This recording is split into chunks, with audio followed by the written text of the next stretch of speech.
ఆనపకాయ, లేత ఆనపకాయ, బియ్యము, మెంతులు, దోశ. ఒక రాత్రంతా బియ్యం నానాలి మెంతులతోటి. చిన్నది లేత ఆనపకాయ బురుగు తొక్కులతో సహా వేయటం, ముక్కలు తరుక్కుని ఇవన్నీ మిక్సీ పట్టేయాలి పచ్చిమిరపకాయలతో పాటుగా మెత్తగా. దోశ కమ్మగా ఉంటుంది. ఇది అన్నంలో కూడా బాగుంటుంది, ఉత్తి తిన్నా కూడా బాగుంటుంది, ఉరికినే తిన్నా. సాల్ట్ వేసి మిక్సీ పట్టాలి.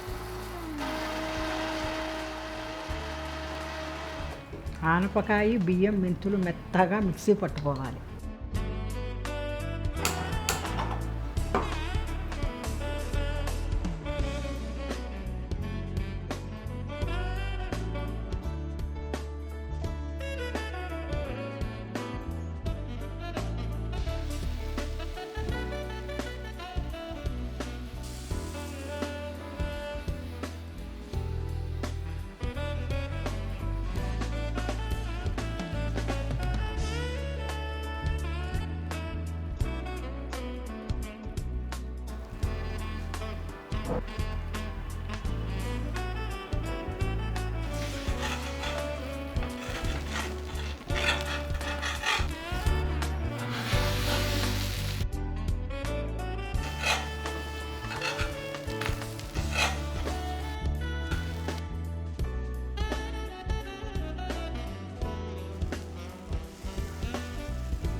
బియ్యము, ఆనపకాయ, దోశ.